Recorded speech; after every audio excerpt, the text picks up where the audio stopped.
Саламатсыңар менин кичинекей досторум. Курсаңарды тойгусуп, сабаңарды окуп бүттүңөрбү?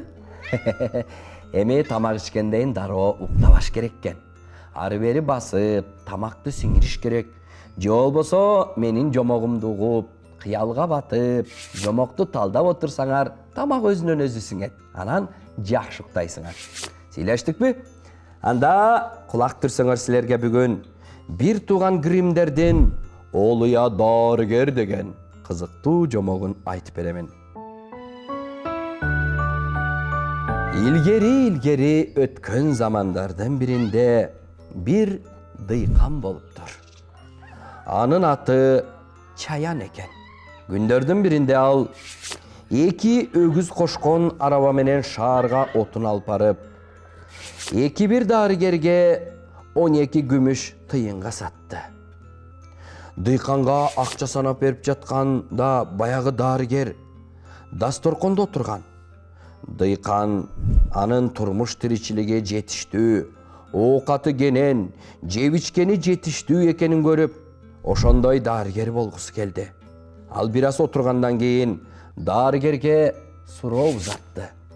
О, дарыгер, мен канткенде сиздей дарыгер болсом болот, деди. Аны уккан дарыгер болсо, бул ишти оңой эле жасаса болот, деди. Аны укканда дыйкан ого бетер кызыгып, суроо үстүнө суроо узатты. Анда дарыгер камырабастан: эгер сен чындап эле дарыгерликке аябай кызыксаң, анда ынта коюп угуп тур. Алгач бетине корооздун сүрөтү тартылган алипе сатып ал. Анан арабаң менен өгүздөрүңдү сатып, акчасына дарыгерге керектүү кийимдердин баарын сатып ал. Андан кийин тактай жазатып, мен Олуя дарыгермин деп жаздырып, аны эшигиңдин маңдайына кактырып кой. Аны уккандан кийин дыйкан дарыгердин айтканындай болууга баардык аракетин жумшады. Адегенде алипе, андан кийин дарыгердин кийимдерин сатып алды. Анан тактага мен Олуя дарыгермин деп жаздырып, аны эшигинин маңдайына кадап койду. Ошентип бир канча мезгилге чейин дарыгерлик кылды.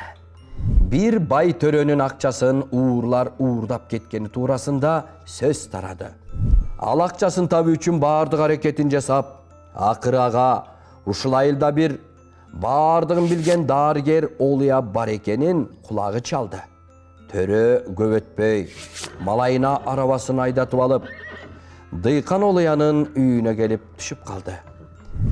Дыйкан Олуя, дарыгер сизби, деди. Анда дыйкан Олуя: ооба, ошол мен өзүм болом, деди. Анда төрө: андай болсо мени менен барып уурдалган акчаны табасың, деди. Аны укканда иш чатагына айланганын билсе да билгизбей аргасыз макул болду. Арга барбы? Дыйкандын башка жолу жок эле.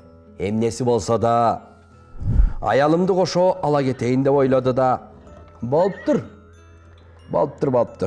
Бирок менин аялым Грета да кошо барыш керек, деди. Төрө дароо макул болуп, экөөнү тең чогуу үйүнө алып жөнөдү. Дасторкондо тамак аш даяр болгондуктан төрө адегенде чогуу олтуруп тамак жегенге чакырды. Ошентип Грета экөө чогуу дасторконго отурушту. Адегенде биринчи малай идишке толтура куюлган суюк оокат алып келди. Дыйкан аялым бөйрөккө түртүп угуза: Грета, бул биринчиси, деди. Муну менен дыйкан тамак ташып келген биринчи малай деп айткысы келген. Малай болсо муну: бул мени уурлардын биринчиси деп ойлоп жатат, деп түшүндү. Чынында эле ал ууру болчу. Коркуп кетип сыртка чыгып жолдошторуна айтты: дарыгер чын эле баарын билет экен, абал начар, мени биринчи ууру, деди. Экинчи малай баргысы келген жок, бирок тамак алып барууга аргасыз болду. Ал тамак алып киргенде дыйкан аялын бөйрөккө түртүп: Greta, Greta. Munысы ekинчиси, dedi. Малай мындай сөз укканда коркуп кетип, эшикке чыкканга шашты. Үчүнчү малай да тигилердей болду. Дыйкан ал киргенде, Greta, munысы үчүнчүсү, dedi. Төртүнчү малай оозу жабылган табакты көтөрүп кирди. Ошондо төрө Дыйкандан өз өнөрүн көрсөтүп, бул табактын ичинде эмне бар экенин айтып берүүсүн суранды. Анын ичинде чаяндар бар болчу. Дыйкан эмне кылаарын билбей, бул курган чаян, dedi. Төрө муну угуп, ооба, хей, сен туура таптың. Эми акча кимде экенин да билиш керек, dedi. Малай аябай коркуп калгандыктан Дыйканга эшикке чыкчы дегендей көзүн кысты. Дыйкан сыртка чыкса, 4 малай тең акчаны уурдагандардын моюндарын алышып айтып беришти. Анан Дыйкандан биз урдаганыбызды айтпачы деп аябай жалдырашты. Ал түгүл үстүнө акча кошуп берерин, эгер билинип калса даргага асылып кетерин айтып жалдырашты. Андан кийин акча каякта катылып тургандан бери так айтып беришти. Дарыгер разы болуп кайра үйгө кирип, дасторконго отургандан кийин мындай деди. Төрөм, эми китебимди ачып, акчанын кайда экенин издейин. Ушул учурда 5-чи малай дарыгер дагы эмнени айтар экен деп мештин ичине кирип тыңшап отурду. Дарыгер болсо алипесин ачып, андагы корооз тартылган сүрөттү издеп барактай баштады. Аны бата эле таба албай, "Ай, ушул эле жердесиң. Кана, бери чык дейм", dedi.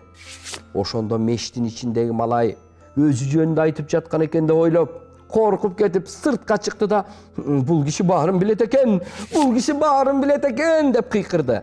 Андан кийин дарыгер төрөгө акчанын кайда катылганын көрсөттү. Бирок ким урдаганын айткан жок. Ошентип төрөдөн да, уурлардан да көп акча алып, ушундан кийин даңкы далайга кетти. Дарыгер олуя баарын билет, баары бир кармалып калабыз деп, ошондон кийин уурлар да экинчи уурдагандарын токтоткон экен. Жомок мына ушундайча аяктады, достор. Эч качан бирөөнүн оокатын, тыйынын уурдабаш керек. Баары бир билинип калат. Негизи эле уурлук бул жаман, достор. Жомогум кызыктуу болсо эми баарыбыз чогуу уктайлы, жакшы жатып, жай тургула. Саламатта тургула, достор.